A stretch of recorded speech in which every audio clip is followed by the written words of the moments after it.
Nandyal housing board కాలనీలో కొంత భూభాగం రెడ్ మార్కులో ఉంచటం వలన 500 మంది నివాసితులు ఇబ్బందులు ఎదుర్కొంటున్నారు. నంద్యాల హౌసింగ్ బోర్డు కాలనీలోని కొంతమంది చామకాల్వ పోరంబోకు స్థలాన్ని ఆక్రమించి నిర్మాణాలు చేశారు. దీంతో ఆ ప్రాంతాన్ని రిజిస్ట్రేషన్ చేయటానికి వీలు లేకుండా అధికారులు రెడ్ మార్క్ గుర్తులో ఉంచారు. ఈ భూమితో పాటు పట్టా భూమిని కూడా రెడ్ మార్కులో ఉంచటంతో పలువురు ఇబ్బందులు ఎదుర్కొంటున్నారు. గత వైసీపీ ప్రభుత్వ పాలనలో ఒక నాయకుడు ఉద్దేశపూర్వకంగా భూమిని రెడ్ జోన్లో ఉంచటం విమర్శలకు దారితీస్తుంది. పట్టా భూమిని రెడ్ జోన్లో ఉంచటం వలన సుమారు 500 మంది నివాసితులు ఆవేదన చెందుతున్నారు.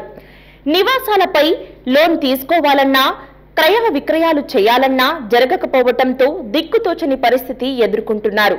పలుమార్లు జిల్లా కలెక్టర్ను కలిసినా సమస్య పరిష్కారం కావటం లేదని ఆవేదన వ్యక్తం చేస్తున్నారు.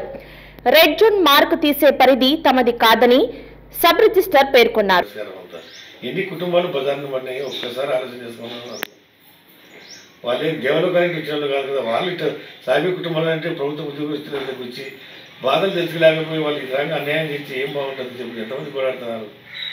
ఒకరి మీద ఒకరు చోటు చెప్పుకుంటే ఏమవుతుంది? ఆమె చేయదలుచుకునే కలెక్టర్ ఒక 2 రోజుల్లో చేయొచ్చు. మాకు ఎన్జిఓస్ కాలనీ సంబంధించి మరియు స్టేట్ బ్యాంక్ కాలనీ సంబంధించి కొన్ని సర్వే నెంబర్ల మీద పబ్లిక్ రిజిస్ట్రేషన్లోకి వచ్చి వెను తిరుగుతున్నారు. దీనికి మెయిన్ కారణం వచ్చేసి సర్వే నెంబరు 2399, 2214, 2218 ఈ సర్వే నెంబర్లో ప్రస్తుతం కొన్ని నెంబర్లు మున్సిపాలిటీ భూమిగాను మరియు కొన్ని నెంబర్లు ఒక బోర్డు భూమిగా ఉన్నందువల్ల రిజిస్టర్లు జరగడం లేదు. దీనికి సిఇఓ విజయవాడ వారి నుంచి మాకు ఉత్తర్వుల మేరకే మేము దీంట్లో ప్రొవిడేట్ చేయడం జరిగింది. ఒకవేళ ఇది వరలో అయితే రిజిస్టర్లు 2018 ముందు రిజిస్టర్లు అన్నీ జరిగేటివి. ఇప్పుడు అక్కడ నంద్యాలలో చాలా కమర్షియల్ కాలనీస్ 2 ఎన్జిఓస్ కాలనీ మరియు స్టేట్ బ్యాంక్ కాలనీ. మాకు దాని నుంచి భారీగా రెవెన్యూ వచ్చేది. సంవత్సరానికి కనీసము 5 కోట్ల రెవెన్యూ వరకు మా 2 కాలనీల నుంచి మాకు వచ్చేది. ఈ సర్వే నంబర్ల వల్ల మాకు రెవెన్యూ కూడా నిలిచిపోవడం జరిగింది. నమస్కారం, నేను మీ అజయ్ మైలారా.